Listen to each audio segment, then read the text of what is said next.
Welcome to the Prostate Cancer Patient Empowerment Program, PC-PEP podcast episode number 1. We're excited to launch our very first episode. Whether you've been diagnosed with prostate cancer or currently undergoing treatment or are navigating life post-diagnosis, this podcast is for you. I'm one of your hosts. I'm a scientist whose work is about creating evidence-based interventions with the engagements of patients to help cancer patients lead better quality lives. I'm Gabriela, Ilie, and co-hosting with me in next episodes is our program's co-founder, Dr. Rob Rutledge, a prostate cancer oncologist from Nova Scotia, who's also treating other sites, breast and pediatric cancers, and we're both from Halifax, Nova Scotia in Canada. Together, Rob and I develop PC-PEP and other cancer types empowerment programs through listening to patients, incorporating their feedback into the strategies adopted by diving deep into research to create a program designed to empower people and their partners with practical, evidence-based strategies that help them reclaim their life after a prostate cancer diagnosis. We want people to feel confident, informed, and in control because we believe you should not let a prostate cancer diagnosis ruin your life and spoil your precious moments with the people you love most. So we're excited to introduce this podcast to you. Extending from Canada to the far reaches of the globe, including our New Zealand site led by Peter Dickens from the Prostate Cancer Foundation of New Zealand, PC-PEP reaches out to men and their partners with insights, a little bit of wit and touch of humor, and practical guidance to enhance your prostate cancer journey. In this inaugural episode, we introduce John Moody from South New Zealand, who shares his heartfelt journey with his wife through his diagnosis and their choice of active surveillance, a path that suits them well. This episode is full of inspiration, practical advice, and first-hand accounts of how the PC-PEP program can truly transform lives. John participated in our comprehensive 6-month PC-PEP program, which empowered him to prioritize his happiness and well-being, resulting in a stable decrease in his PSA levels even after completing the program.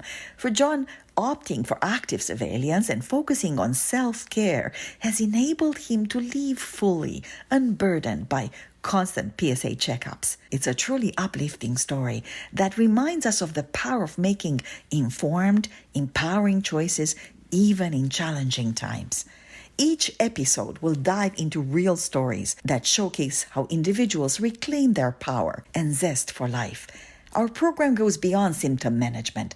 It's about fostering real, transformative change. These podcasts talk about 8 essential areas of the program: pelvic floor physiotherapy, intimacy and sexuality, nutrition with simple, budget-friendly plant-based recipes that Rob and I present weekly from our kitchen, social support, aerobic and strength training, attitudinal healing, scientific updates, and stress management using a heart rate variability and coherence tool. These elements collectively contribute to enhancing both mental and physical health. Join us as we explore these compelling narratives and discover how you too can be part of this transformative journey. Together, we're not just tackling prostate cancer, we're changing how it's addressed globally. For those interested in joining the PC-PEP program, it is available for free to anyone worldwide who speaks English. Learn more by visiting us at PCPEP.org. For those who prefer not to participate in a research trial, you can access our cancer empowerment program outside of research at cancerpep.com. Welcome, everyone.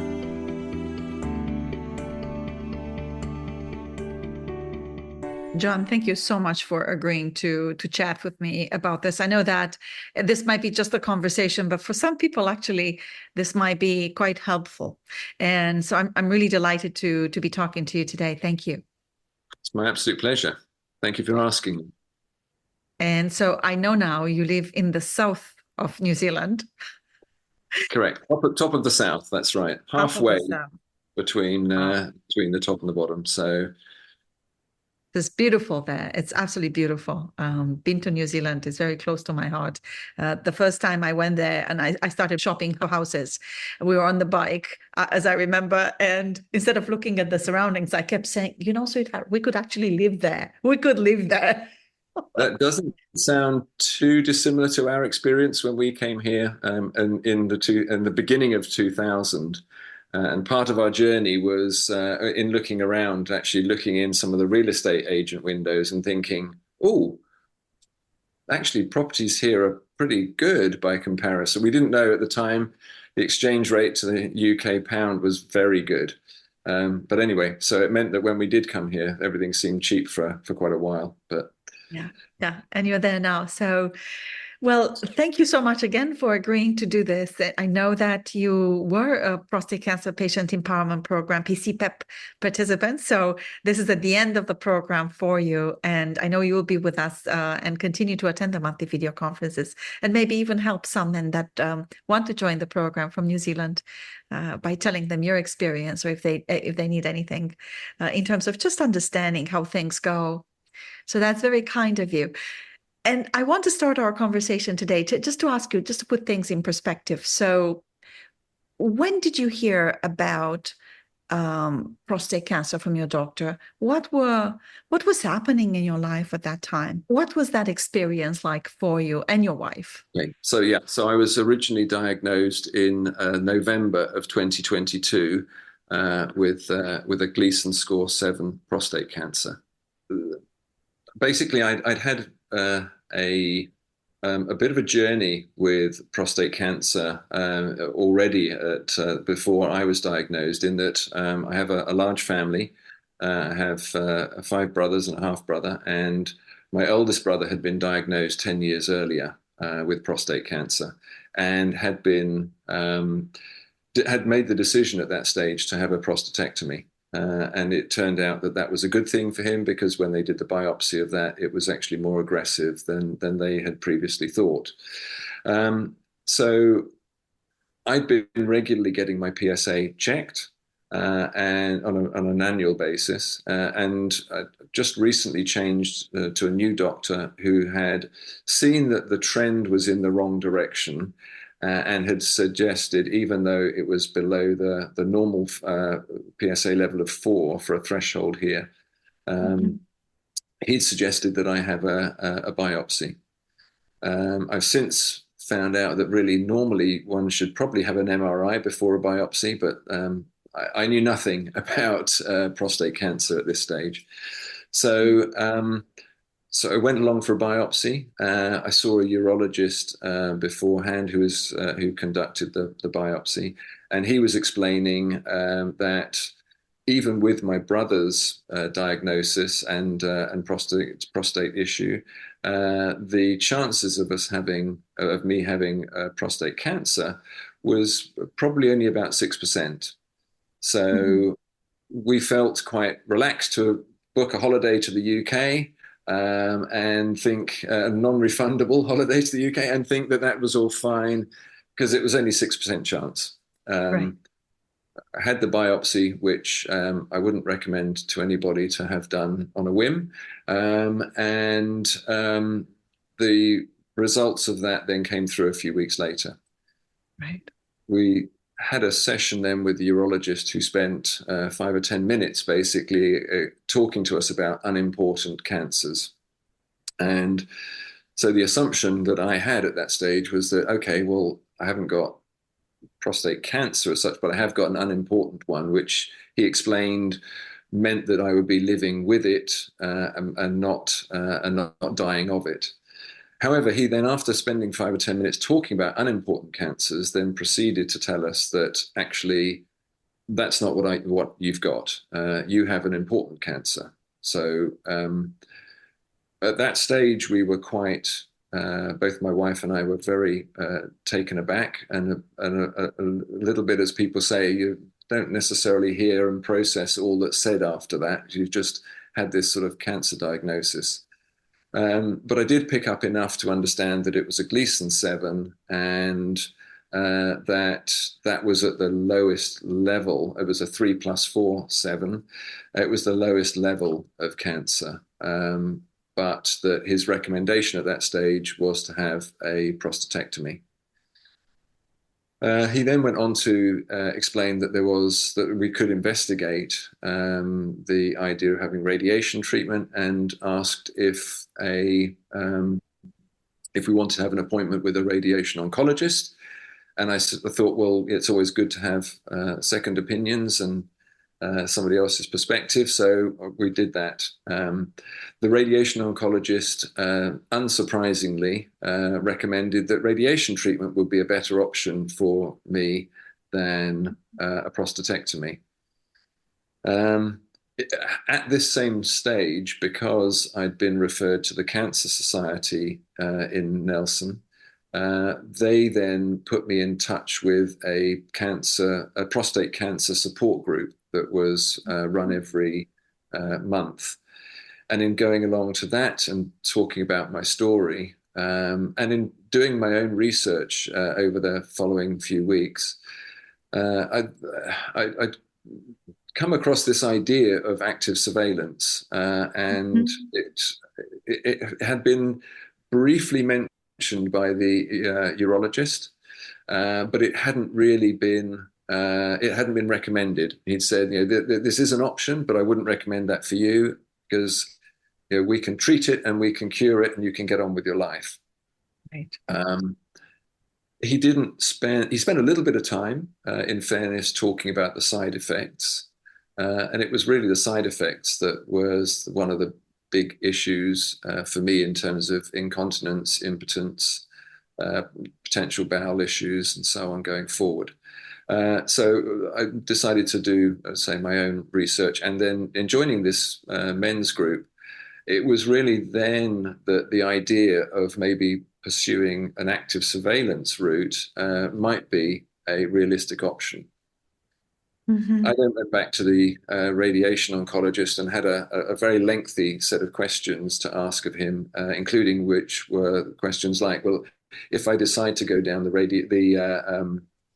the active surveillance route, what would that mean if my PSA levels started to increase? Would I have a greater risk? And the assessment at that stage was that the risk would not be significantly greater to it having metastasized and so on. So I felt reasonably comfortable with that.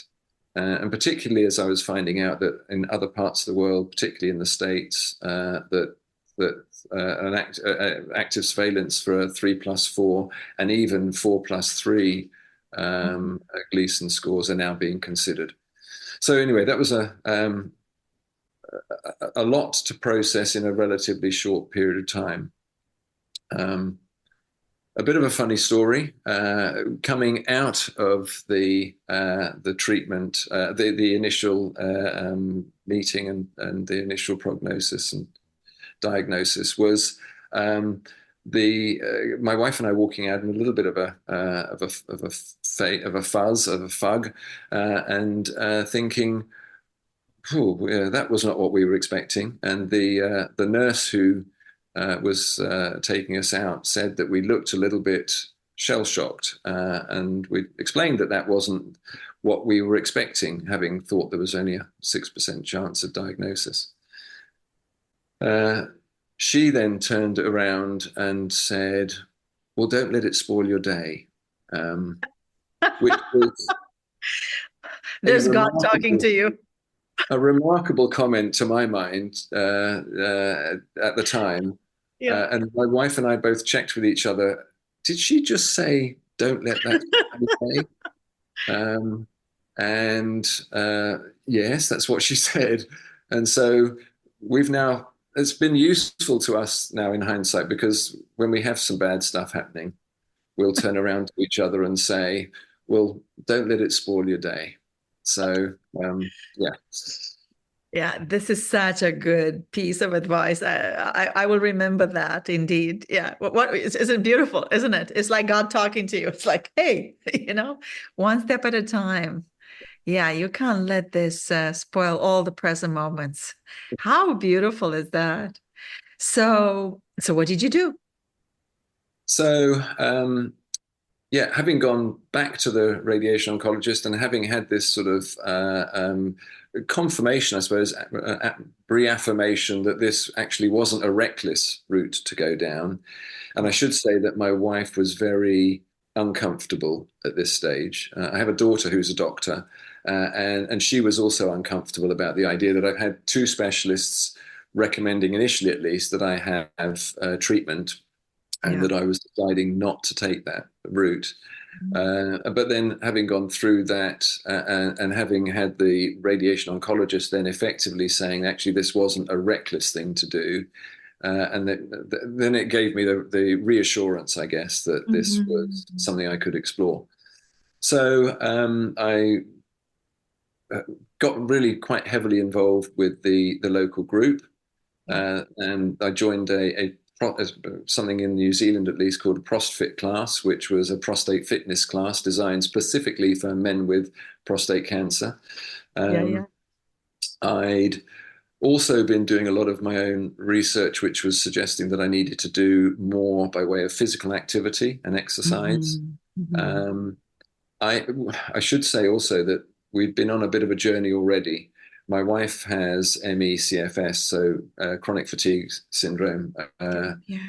And so as a result of that, over the last 20 years, we've been on quite a long journey, health journey, trying to figure out what's the best. Trying to figure out what to do for her, lifestyle. but the process, trying to, and looking at this from quite a holistic perspective, approach, looking at a lot of different doctors, a lot of different medical practitioners from a lot of different areas. And what seemed to be happening was we were getting the same messages coming through from pretty much everyone. It didn't matter. We were looking into dementia at one stage for another reason. And you're getting the same messages from dementia specialists as you were getting from microbiome specialists, as you're getting from GP practitioners who were sort of looking to realize the best that they could do, trying to understand the best that they could do for their patients. So those messages were that we really need to focus on some core areas, need to focus on exercise, diet, our own reducing our stress levels, trying to improve on sleep, social interaction. And it seemed that the same messages coming from all these different angles, there had to be something to it. I should also say at this stage that when I spoke to my urologist about it, he poo-pooed the idea of diet having any impact on prostate cancer. So, which is very curious, right? Because it stands to reason that our inflammation, if our gut is inflamed, that's going to have some effect, and it will take a form at some level or another in the body, and then how we feel, right? It's very interesting. So let me see if I got this straight. So you get diagnosed, and then have you been on active surveillance since? Did I get that right? Did I get that right? Yeah. So okay. I've been monitoring. Every 3 months, I go in for my PSA test. I have had a biopsy, a follow-up biopsy a year later. I did have an MRI scan as well after the initial biopsy. And the MRI seemed to be confirming what the biopsy had picked up on, which was a small core in one area of the prostate. The follow-up biopsy actually reduced my Gleason score down to a 6, and the urologist was at pains to explain that didn't mean that I was getting rid of the cancer. It just meant that where the biopsies were taken from hadn't necessarily hit the area of the cancer that the previous biopsy had gone in. I actually like to look at this as being something.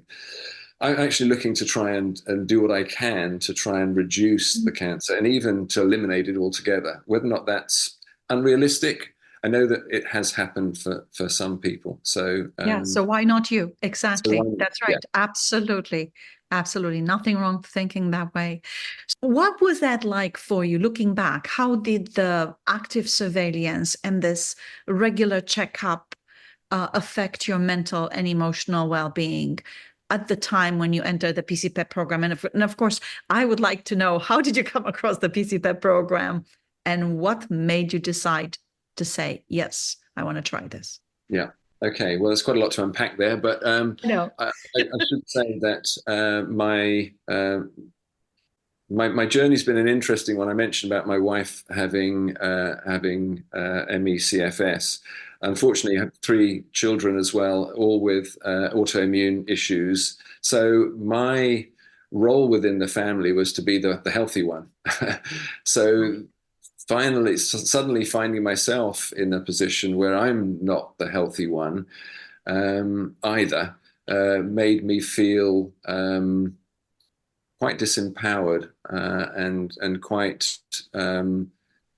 I found it quite hard to get my head around the fact that I had this now hanging over me, and I don't know if that was one of the things that made me think about active surveillance or made me focus more on that. Um, but yeah, it was quite a tough thing to get my head around because, as I say, I was the one who was used to being the well one. Um, so the process from there was, as I said, trying to sort of focus on my on doing what I could to be as healthy as I could, and in the process of that, having joined this local group, I was getting various emails through about things that might help.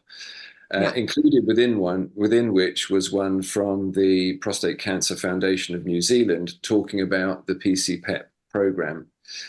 And when I looked at it, I thought that sounds really interesting. I said that I would be interested to join up, and then I heard nothing about it for about 4 or 5 months. And so I thought nothing of it. And then all of a sudden I got a message through saying that did I want to consider this again? I thought, well, yes. I was keen still to follow up. Things hadn't changed, but I wasn't sure at that stage what was actually involved because it was just an understanding that there was this research program being conducted from Canada. And so I thought, well, yes, I'm interested to find out more, see if this could help me, but also to see if the research could be beneficial to future prostate cancer patients. So I then had this an interview with Cody from your program, and he explained really a bit more of the mechanics of it and what I could expect from it and what was expected of me from it. I think that because I'd already been on quite a journey of my own, as I mentioned, with regards to health, which had been particularly focused on diet and a little bit on exercise, but not so much on exercise, but particularly on diet. That I actually thought that some of the elements of the program might preclude me from it because I'm already doing a lot of what you're talking about. But Cody explained that no, that was not a barrier to my joining. But I then thought, well, actually, the fact that I'm already on board with a lot of this may make the process easier for me as well. So the commitment didn't seem to be as significant, or what it was asking of me maybe it wouldn't be as significant as some other people may feel. So yeah, I had the interview and thought this is actually a really good idea. It hopefully could be beneficial to me, but I'm always interested in the idea of research and doing what we can to try and further the case for other people. When did you join the PC-PEP program? So I joined at the beginning of 2024. I think it was January of 2024. So I completed it in July of this year. Can you share what were your experiences during the program? What parts of it really stood out for you? As I said before, I was already feeling that some of the things I was doing, but the things that I really hadn't given as much focus to was whilst I've been doing some exercise, I hadn't done as much. I hadn't been doing the strength exercises that the PC-PEP program had recommended. And actually, while I was on the program, I started doing a home workout program as well, which was So rather than just doing the 2 sessions, I was doing some more home workout strength exercises. The Kegels or pelvic floor exercises had been touched on with my ProstFit classes, but it would be we'd look at doing it for maybe a minute during the class, and so I had this understanding that maybe this was beneficial, but certainly not to the same level and extent as on the PC-PEP program. Meditation is something that I've let's say flirted with, but I've actually utilized on occasions over the years, but I hadn't got into a regular state of meditating. And so the HRV monitor and the coherence work that I've been doing over that 6 months, I do think was something that I really wouldn't have done without the program, and has been beneficial. And I have now joined a follow-up mindfulness meditation course, and looking to continue on with that as a program. The one thing I would say that I regret is not joining up at the time to the buddy program. I thought, well, I've got my PC group that I meet with once a month. I've got my ProstFit group that I meet with every week. This is quite a commitment to join this as a program.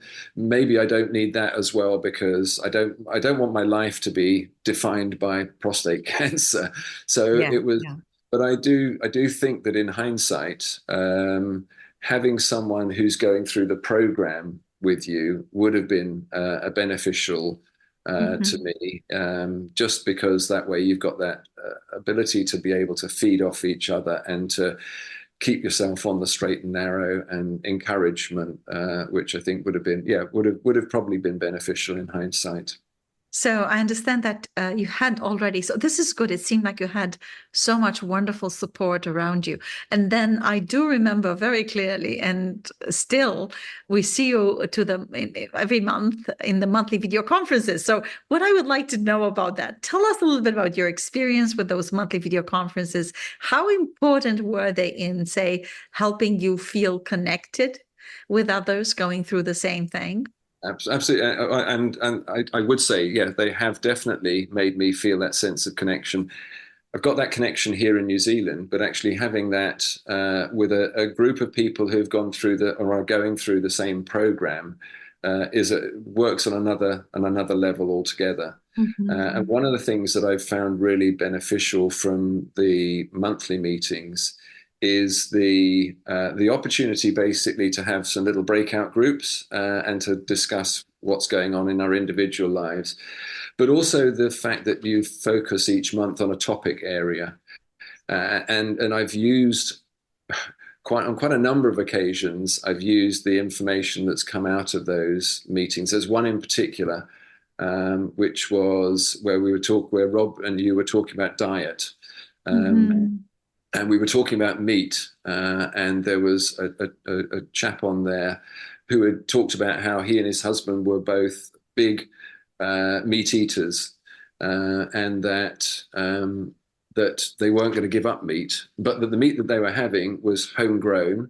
It was organic, therefore. And the question I think that it was put to you and Rob is, in that instance, if I'm eating my own meat and it's organic, and is that going to be as bad for me? And the answer that you gave at the time, which makes sense to me, is you don't know, but that you suspect that actually having quality organic meat is likely to have certainly less of an impact. And that probably what's happening for most people the reason why we need to avoid meat is because of the hormones, the sprays, the chemicals that all of the animals are subjected to. And that resonates with me. I've now adopted a largely meat-free, plant-based diet, but I do have fish. I do have eggs, but very irregularly. In moderation. Yeah, absolutely. Yeah, I yeah. used to have a lot more eggs, and then I understand about the Hmm. choline is maybe a contributory factor for prostate cancer. So yeah, I think that will I never eat meat again? Probably not. Hmm.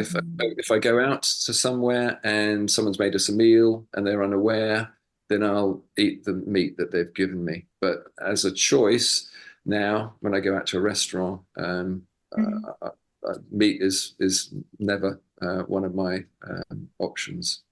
Hmm. Hmm. And I understand that I have a choice in that matter. And I also think the one thing I should say is that, and I think one of the things that you and Rob have stressed is that you're not trying to make everybody a vegan.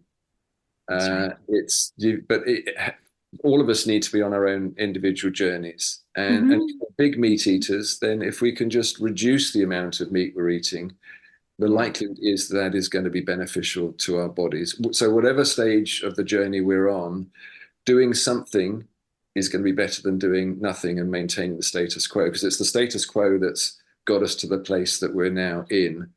If we Yeah. don't do anything, it's unlikely we're going to be able to change that.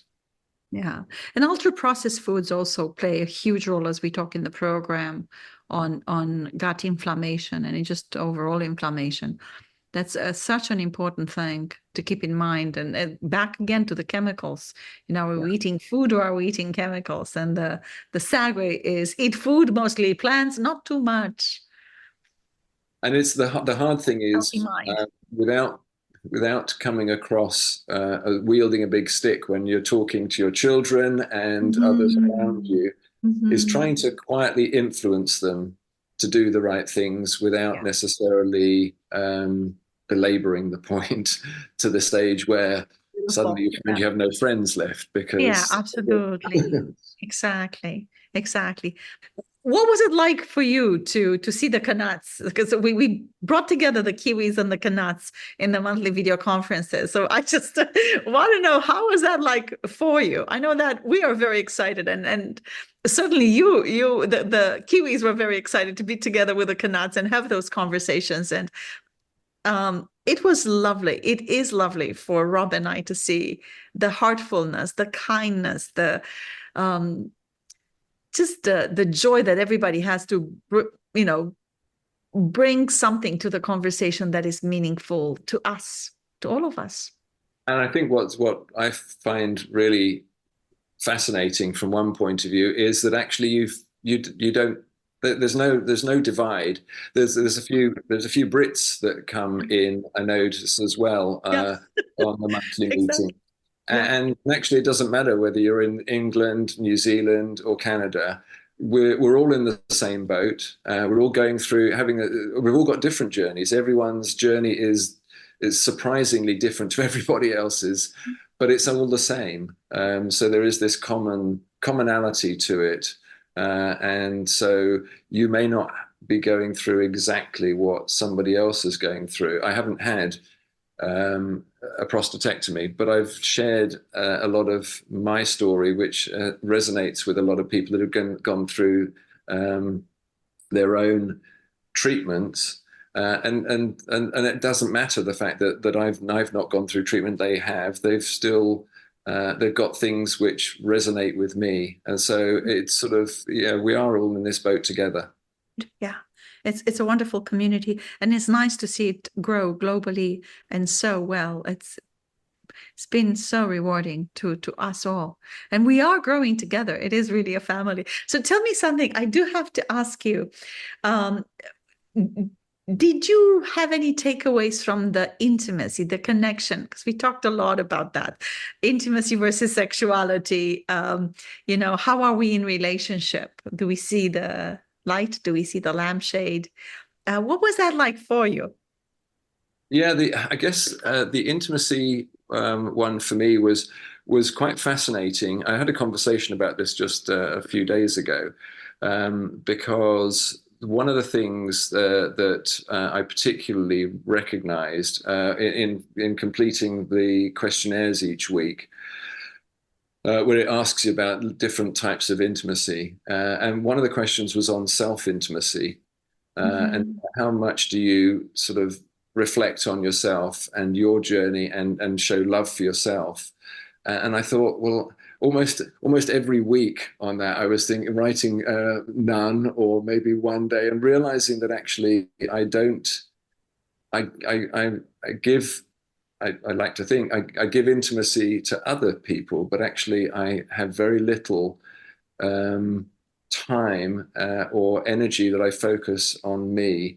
And I think that actually that's something that the program really brought to life, is the fact that I actually I need to spend more time actually working on myself. And that's not just in terms of the intimacy side of things, but it's also just in terms of just giving myself space to be me, outside of my wife, outside of my family, outside of the PC peppers. But actually, I need to make sure that actually I need to look after myself in a bit of similarly to the old oxygen mask on the aeroplane. If we're not looking after ourselves, then we're not going to be any good to anybody else. And I think that has been a real sort of takeout for me, that I need to become a little bit more selfish, maybe in some respects. Yeah, it's very true. And I'm happy that this was a big takeaway for you, because it is important. It's hard to have anything left to give to another person unless you give it to yourself. You need to nurture and nourish your soul. Absolutely. And your mind and your heart. And I think having now started the exercise program more, and doing a lot more aerobic exercise, which again was encouraged, as well as the strength training. I've got a really good physio here that I've been working with, and has now got me starting to run again after 30 years. So I've got a program that I'm doing, a biking exercise, a biking trail that I'm taking on at the end of the year with my eldest. Nice. That's wonderful. Just having goals to aim towards, to keep giving you motivation. Yeah, and I was just about to ask you, actually, now that you finished the program, in what way do you feel the program changed you, both in terms of your health, in terms of your outlook on life? Well, I think one thing I should say about that is that I had my PSA checks, as I said, I'm doing on a 3-monthly basis. Yeah. And my PSA level prior to starting the program was 5.95. So it had been gradually sort of creeping up from the 3.8 back in 2022 up to 5.95. Then halfway through the program, it had gone down to 3.23.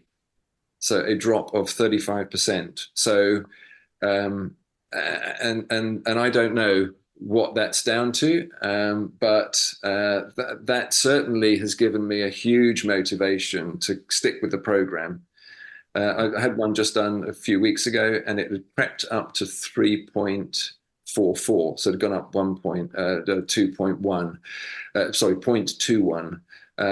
But in the scheme of things, as we know, the PSA can vary a lot anyway. What for me was reassuring by that is that the initial 3.23 was not an aberration. It's been being sustained.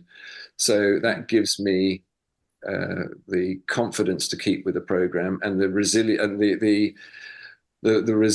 really to resist the temptations that are all around us. To the extent where I can look at a cabinet full of pastries and just, I'm not tempted. My wife was here having breakfast this morning and had some free-range organic bacon, and I resisted. And I didn't feel like I was resisting. I just felt I've got a choice, and actually I choose not to have it. So I think the program has helped me to continue feeling good about making those sorts of choices and not feeling guilty about it, not beating myself up about it, not feeling that I'm missing out, just feeling that ultimately I have a choice, and my choice is to do this now. And so I am sticking with most of what I've been doing on the program as well. My Kegels, I keep up, but whereas because I was having to report them, I was doing them very religiously. I now tend to find what I do is I'm going to get in the car. My go-to thing is sit down, and for the first 5-10 minutes of the car journey, I'll do my Kegels. And the Kegels, I should say, have helped as well in terms of the need to get up and pee at night has been drastically reduced, and to the extent where probably it's only happens once a week that I actually need to get up at all now. And I'm pretty convinced that that's the Kegels that have definitely contributed to that journey, as well as probably the other things that I've been doing. This is so wonderful. I'm hearing you talk about this, and your personal results are so much in line with what we found scientifically when we looked at the data through a randomized clinical trial, and now in the phase 4 pan-Canadian international trial, the results are the same, and it's so rewarding to hear you talk about this. And we haven't talked before, so it's really nice to see that your results map very nicely onto the results that we find overall in the study. Oh, one more question, and it makes sense to me. I mean, you eat better, you decrease inflammation, your gut is healthier, your mind is healthier, oxidation is going down, you load on happy hormones, you're making mindful choices that are good for you, you're empowered, we activated your role in your own care. So of course the results really map that. And of course, you know that you're more than welcome to take the program at any time. We take it from day one. We're very happy to do that for you at any point if you wanted to do that. I do want to ask you, John, if someone was to start their cancer journey and was considering, from New Zealand or anywhere for that matter, was considering joining PC-PEP, what advice would you give them? Interestingly, I gave a talk to my local group about the PC-PEP. Well, it was about my journey because of the fact I'd seen such good results. I was asked by the chap who runs it to give a talk to the group. And part of that talk was about the PC-PEP program. And basically what I was doing, I had mentioned it before to them, but I hadn't gone into the depth that I did at this second talk. And I think I did the PC-PEP program a bit of a disservice the first time round, because it was a very brief outline of what was involved. And I talked about the fact that you needed to make a commitment to the program of probably around about an hour a day. And I think that without sort of qualifying that, I'd sort of put a lot of, an hour a day, that's a lot, but whereas I qualified that by saying that that's depends on how rigidly you want to follow the program, but also it's an hour a day where you're investing in yourself. And it goes back to what I was saying earlier on about realizing that I was giving to other people, and I now need to start looking after myself, because that's going to be the way in which I can move on into the future and be helpful going forward. So I guess what I would say to anybody who's looking to join the program is, yes, there is a commitment to it, but that's a commitment to change. It's a commitment to being a better version of you. And one of the things I said to my group is, do I know that this is absolutely working? No, I don't. It seems to be that the evidence seems to be supporting that, at least from my PSA results. But whatever the program is doing for me, it's got to be good, because we know that diet and exercise and social interaction and reduction of stress, all of these things are good for our bodies, regardless of whether we have prostate cancer or not. So we need to be looking after ourselves better anyway. And so I would really encourage people to join the PC-PEP program, because not only are you getting the benefit of that, you're also getting the opportunity to be able to interact with people who are going through a similar journey, and to be able to find that support. And I would encourage people to join the buddy system as well. Oh, that's beautiful. Thank you, John. What's next for you, John? What's next for you? What are you planning to do? And how are you planning to keep up the habits and lessons that you've learned from the program? I do hear loud and clear, and I'm just so happy to hear that you realize the importance of self-love, self-compassion, self-care. You are the head of your family. And yes, your wife and your kids are looking up to you, and our dads are very important to the center of the family. And so you see that it seems to me that you are planning to focus more on, without any guilt or any, on yourself. Absolutely. I mean, I mentioned about having this bike ride that I'm doing at the end of the year. I've just signed up for an adventure race, which is a 4-hour.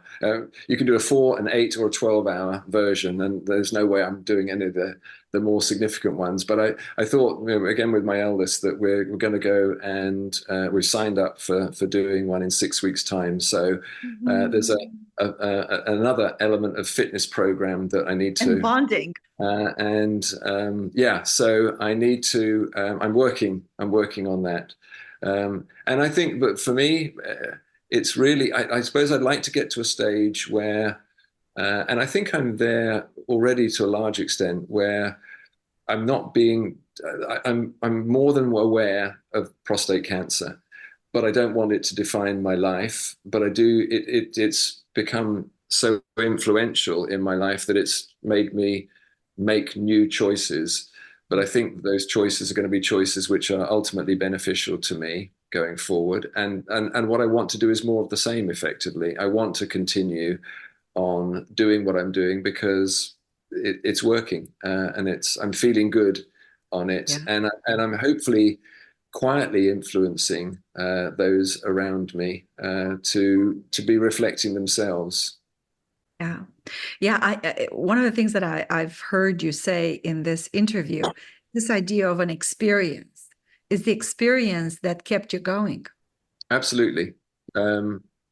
It's having that reinforcement is what's sort of kept me going. Having that, it's interesting. You talk to some people who've had significant health issues and health events, and some of them would say that they're actually glad in hindsight that they've had it, because it's given them an opportunity to be able to reassess and to change their lives.